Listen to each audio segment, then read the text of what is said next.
thank you for tuning in to Dog Life Diaries today. We have a very special guest with us today, Gina. Thank you. Thank you for accepting to be part of this journey. We really do appreciate it. And who do we have here with us? This little cutie. Could you Oh, tell us about? sure. Um, So this is Lilly. Um, she's been with my husband and I for about 3 months. She's a rescue. She's a wire fox terrier. It's her breed. And yeah, we just got her about 3 months ago. We drove out to Iowa to the rescue and got her. From what we were told, she came actually from California. oh wow. So she's been coast to coast already, and we think she's about 2. We're not quite sure, but somewhere around 2. But Can she's you just a really mention the petite. name of her breed again? Oh, wire fox terrier. Wire Fox Terrier. Okay, so did you specifically go out to get a Wire Fox Terrier, or what attracted you to Lilly? Yeah, so she actually, we weren't really sure we were ready for another one. We actually lost 2 of our other family members recently who were also of the same breed. Yeah. We fell in love with the breed, gosh, it's been over 15 years now before we got our first wire fox terrier. And we got him from a breeder. So we did some research. We kind of wanted one that, you know, had a longer life expectancy, that was overall kind of healthy and didn't shed too much, and that was, you know, had some energy. We didn't want just like a couch puppy. We wanted, you know, to be out active with us and things. So we kind of fell in love with the breed. So she's now our 3rd that we've had of that breed. Oh, So nice. Okay, so yeah. overall, how long have you and your husband had your new additions? So we have, Lily joined us about 3 months ago, a little over 3 months ago. Yeah. Okay, all right. And what made you and your husband get the first 2? What are the names, the first 2? So Patch was our first male that we got, again from the breed, from a breeder in Durham, North Carolina. So we kind of just did some research online and found a breeder that was within driving distance, and he was one that was left. So we drove out when he was about 4 weeks. We couldn't bring him home yet, but we got to meet him, and then we drove back out 4 weeks later and picked him up when he was 8 weeks old and brought him home. And then he was very much a puppy, and we felt like he kind of needed a friend. So then we discovered Wire Fox Terrier Rescue Midwest, which is a rescue. So we decided to kind of go that route and try a rescue. So we found our female. Her name was Dottie, and she was about a year, we think, when we got her. We're not quite sure. So yeah, we got her from the same rescue where Lily just came from.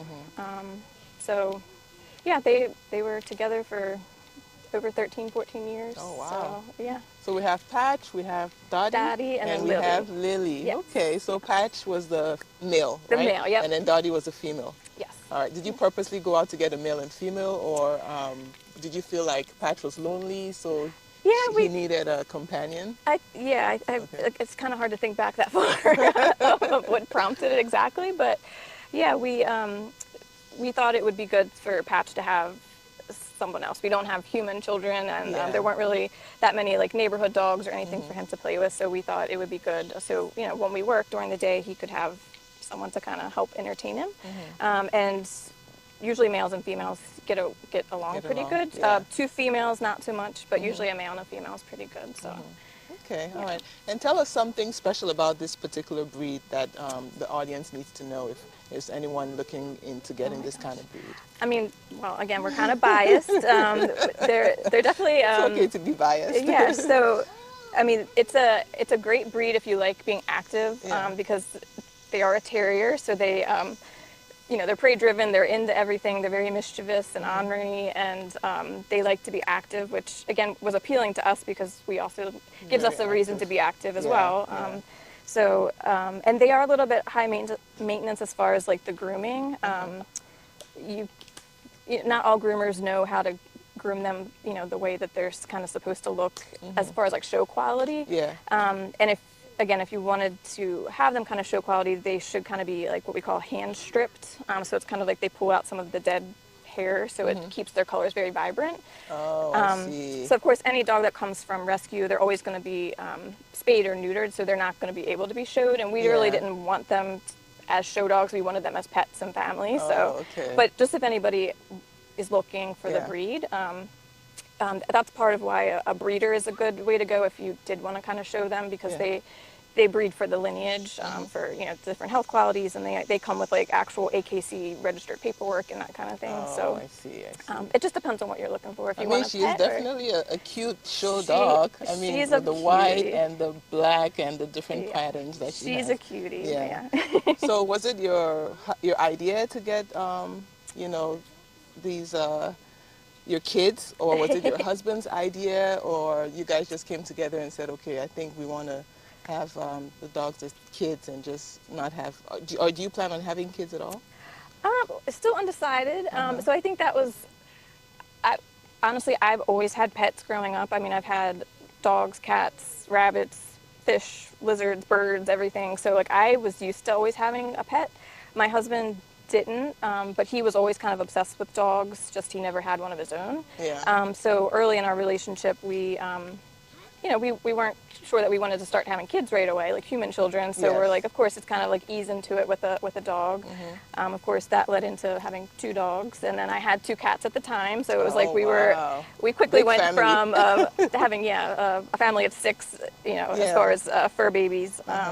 So yeah, and again, they kind of all had long lives. So we kind of just with the state of the world, we were kind of like, we don't know that having human children right now is, Yeah. you know, so it's not completely out of the question, but that was kind of what kind of prompted getting Lilly. Like I said, it was very short, 2.5 weeks that that Dottie passed, and then Patch passed 2.5 weeks later. So of Oh, course, wow. That must we have been hard. were crushed. I mean, that was like our whole Yeah. world. Oh, man. And for my husband, they had especially him and Patch, they had a very close soul bond for sure. They were like inseparable. So of course, you know, just seeing my husband hurting, and, you know, of course, we all grieve differently. I was grieving, and, you know, it was the combination of things, and I Yeah. kind of wanted to take a pause and just reevaluate. You know, I'm like, now's our time, let's travel, let's reevaluate. Do we want to have human children? And, you know, so we agreed to kind of pause, but I could tell my husband was still struggling. Yeah. So we kind of made a compromise. We knew we would do a rescue again if we were to get another one, so we went back to the rescue that we had gotten Dottie from, and he's like, is it okay if we just put in an application? Like, not get one that's there right now, but like we'll wait and feel it out, and when Yeah. something comes along, at least the application's in. So of course I said, you know, yeah, I think that's fair. Like, and then within the next day, Oh, we got a wow. phone call. Sooner than you expected, right? Very, very quick turnaround. Yeah. We got a phone call that, hey, like, no pressure, but saw you put in an application. And basically they were going to be inundated with all these dogs that, you know, Okay. from where she came from. Yeah. And she's like, are you open to seeing a picture? So we're like, sure. As soon as we saw the picture, she looks like our female Dottie, Oh. with the ears up. She does look like her. Oh, wow. so Especially, that's That's Dottie, the male. right? That's a male? And that's Dottie, yeah. But So she- the ears up. Yes, yes, yes. But she has her Yeah. characteristics, like the nose. Yep. She has that, yeah. So that, when we saw the picture, we're like, oh my gosh, like, this is a sign. Aw, So I know I yeah. kind of sat on it for a little bit and kind of, I call it meditate, pray, whatever you Yeah, want to, you know, yeah, uh-huh. insert whatever word, but, you know, just to see if it was okay to Same. move forward so quickly, Right. without feeling like we were trying to replace them or, you know, try to fill a void gap. quickly. Right. But, you know, it felt right. It felt like, you know, we have a lot of love to give, so why not start over again? I wasn't ready to start with like 2 right away. I said, you know, the compromise was, let's start with 1. Kind of gently She gliding. had some like medical things that we weren't sure about if she was going to need surgery right away. She's got luxating patellas on her knees in the back, so we weren't sure if that was going to need surgery right away. And again, so I'm like, we put a lot of money financially into our other 2, which again, no regrets at all. It's just something to consider, you know, for moving forward. So, but yeah, so she kind of found us. I think it was kind of divine timing. And, Yeah, yeah. It was meant to she be. has his personality, but her looks, so it's kind of like the combo. Yeah, yeah. And she's already like, her and my husband are inseparable already, and it's only been 3 months, so. So it was definitely a divine connection. I think so. Definitely divine I feel connection. like it Because, I was, mean, you yeah. can't beat this. Look at that. Yeah. The resemblance. It's like a mixture of both. Yep, Yeah. yep. So they passed away earlier this year? Yeah. Oh, okay. Yeah. Were they sick or? Definitely, they had some health individually they had health issues, but they were just kind of at the end of that time expectancy. So we were fortunate enough to have them as long as we did. The male, he was 2 months shy of turning 15, and the female, again, because we don't know exactly, we think she was close to like 14 years old. And they pretty much, their max life expectancy is like 15, 16. So we knew the time was coming. We just weren't expecting so quickly to have it happen to both. And then I had lost a cat earlier in December, so it was our little family went to nothing very quickly. So it was. So did you have to put them down, or they just let nature take over? My cat, I did. The dogs, so Dottie is the one that went first, and she seemed like she was struggling, so we had made an appointment for a vet to come to the house and do the home euthanasia. But then we canceled the appointment because the day that it was supposed to happen, she was having a better day. And my husband's like, I can't do it. So she got about another week where she kind of was a little bit more active and a little bit more like herself. So it was kind of hard to make that decision. So the day that she was kind of having a rough day, I did call again to have them come back to the house, but unfortunately she didn't make it. But they were at least able to, take her for the aftercare and do the cremation and that kind of thing. And that happened also with our male when we kind of were like, okay, this is it. We didn't want to have to like take him to emergency vet or anything, so we called to have them come to the house. But again, he didn't make it in time. So I think it happened. They went naturally, which also felt, it was hard to watch, of course, but it definitely, it's always hard to know when's the right time, and it's so hard to be like, okay, I made that decision. Would they have had more time, or and again, it's like, were we holding on for them or for us? At that point, were they suffering? So then we kind of had to keep that in mind, and they ultimately went naturally, but. Okay. Yeah. I'm so sorry. Accept my condolences. Thank you. And tell us, for the sake of the audience or those who don't know, like for human beings, when they pass away, they get buried or cremated, and there's a whole funeral. How does that happen for pets? Like, did you have to, buy land and get them buried, or how was that? How was that process? So for us, we chose cremation. There's, of course, similar options as far as if you want to keep the remains, and I think every state has kind of rules about like burying in your backyard and things like that. But we chose to go with to be able to keep them, a little piece of them. So we went the cremation route. So like I said, we used a home company that took care of all that for us. So we kind of chose like what kind of box they would be in. It's got like a little plaque with their name on it. For Patch, we ended up getting like a clay paw print. So they have like options that you can kind of have like little keepsakes and things. And we chose a box that has, you could put a picture insert. So each of them has, we got the same for both of them, and we have a picture of each of them, plus their little name card. So it's just something, they're on our shelf, and it's, we have like a little little keepsake. So so going forward, how is it now with Lilly? How is your typical day from waking up in the morning to going to bed? Just give us a rundown of how your day is with her. Well, she's up like clockwork right at like 6 a.m., whether we're up or not, or ready to be up or not.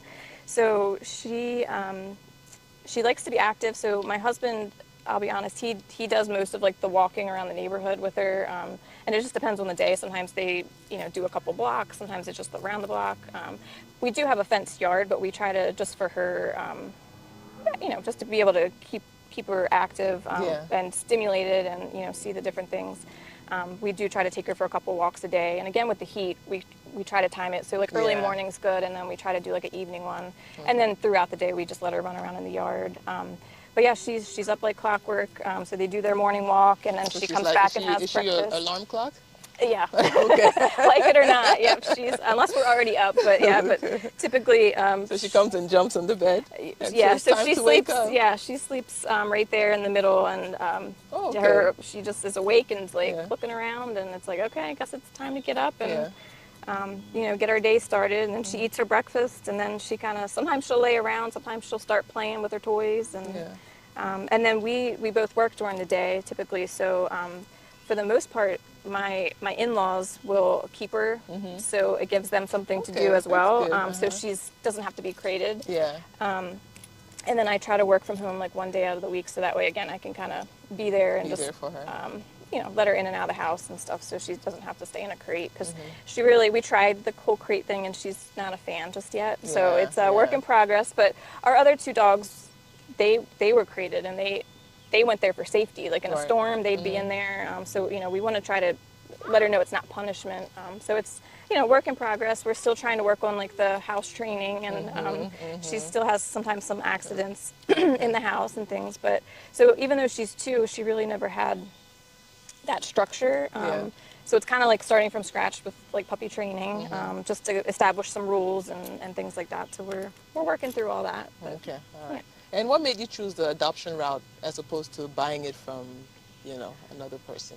Yeah, so like I said, we kind of did both for our other 2. We had one from a breeder, one from rescue, and I think we just resonated with that a little bit more, Okay, where we just felt like it felt good. And it's there's that saying like who rescued who, where it's sometimes they give back to us just as much as we give to them. Yeah. And just of course, like you said, if you're looking for something to show, or if if there's a specific breed, we didn't really realize that there was breed specific rescues out there, I guess, initially. Okay. So the fact that now we know that we can still get the breed that we want and rescue, it's kind of like a win-win. So I think it just kind of stuck with us that Yeah. we liked how it felt the first time, and Yeah. just seeing them out there, and you're like, oh, like we want to give them a loving home. And of course we love like the puppies from breeders and things as well, but just with the abundance of dogs out there, it's, Okay. rescue just felt good and felt right. Okay. And how would you say she's impacted your life, either positively or negatively, if at all, you and your husband's life? Oh, I mean, I think it's all been positive. I think, of course, anytime stressful things happen, it's a test of relationships, and Yes. individually, and then of course together in a marriage, or whatever. So I think it's been a lot of growth between us, and just overcoming. And like I said, we grieve differently, and trying to help each other what that looks like for each of us. So I think it's been a good thing. We've had to kind of communicate a little bit better as far as our needs, and what that looks like as far as, again, not that we regret anything with the last 2, but just, is there something we could do different? Is there anything that, looking back now, maybe we shouldn't have did that or did that? So again, just kind of working what that looks like, and, without trying to get too far ahead, but just thinking through like what life looks like now, and, Yeah. Okay. yeah. So tell us one thing that you did before that you're doing differently now, or vice versa. One thing you didn't do before that you're doing right now. Well, I think, so when our other 2 were younger, we didn't, we waited till they were about like 6 or 7 before we started taking them with us, like on vacations and things like that. Whereas like now we've kind of jumped in, and like she's already going to like restaurants with us, and like all that. Nice. So, Okay. which again, it has its perks as far as like trying to get her socialized and just used to stimulation and different things like that. Whereas before, because they had each other, we didn't worry about that too much in the beginning. Yeah. But now that she's kind of a lone ranger, just to some extent, we're trying to provide some of that without, again, I'm not 100% ready to like get her a companion just yet. I think it's coming at some point. Okay. But Okay. I just think, So again, number just 2 on the way. just going with our guts, and like how it feels. And again, if the right one comes along, and we'll go with that. But I think just being patient with each other, and just trying to give them the best life as possible, and whatever Yeah. that looks like, I Yeah. think we'll Okay. keep doing. I know grieving is a hard thing. People experience grief differently, like you said. Some people do therapy, some people get a pet, some people. So with you losing Dotch and Patch and Dottie, yeah. Patch and Daddy, did you have to do any therapy, or this is like your therapy?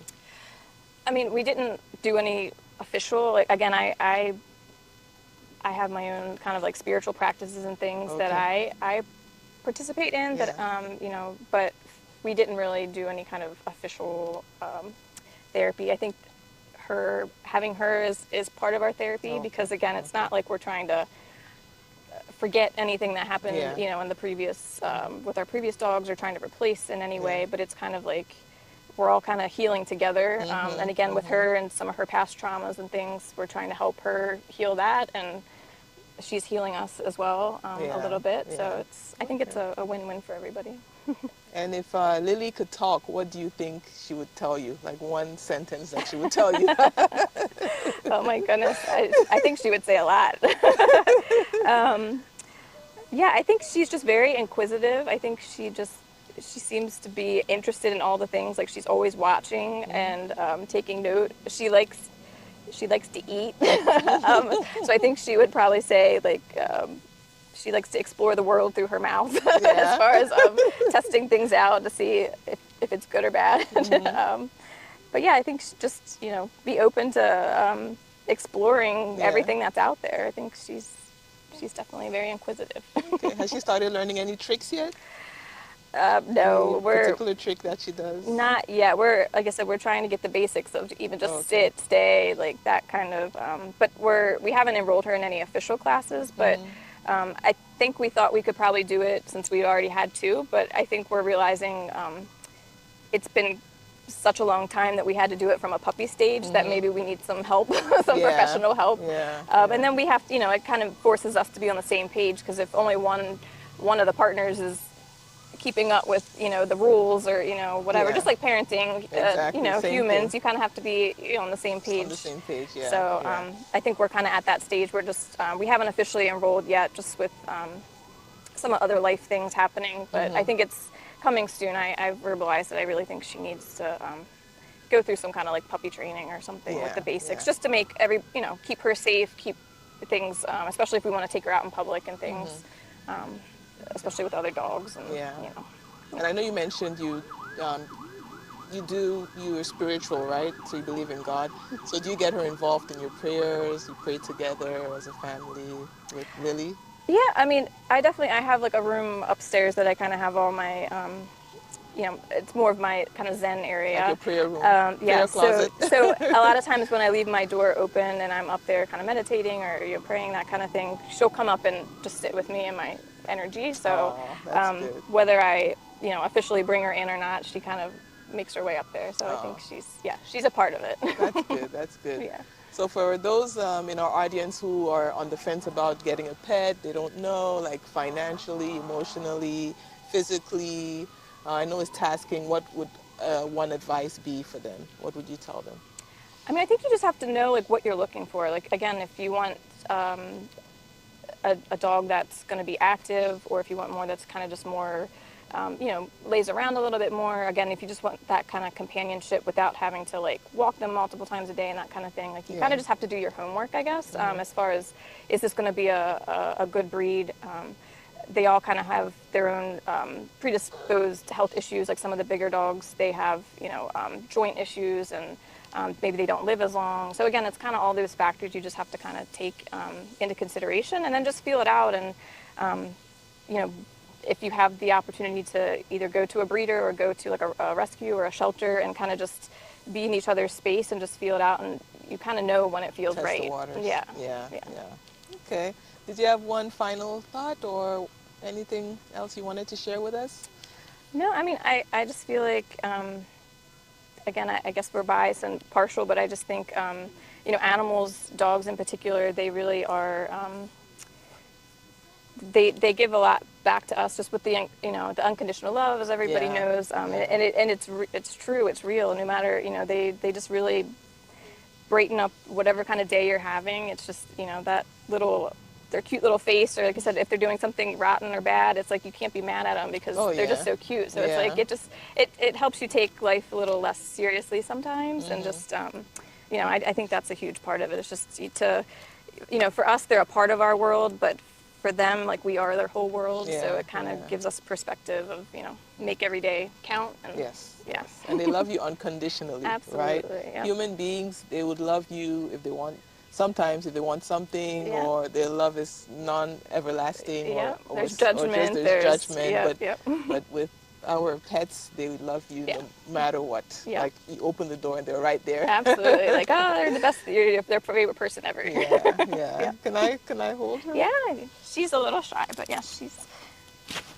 She's a Oh, cutie. she is a cutie. Hey, Lily. Hey. Yeah, she's definitely a show dog. She's so cute. All right, so there you have it. Thank you so much for interviewing with us. We Thanks for truly having appreciate us. it, and this will definitely go a long way to help those who are on the fence about, whether to get a pet or not, and those who are grieving. That this definitely helps a lot having Lily, right? All right, thank Thank you. Thanks you. for having us. All right.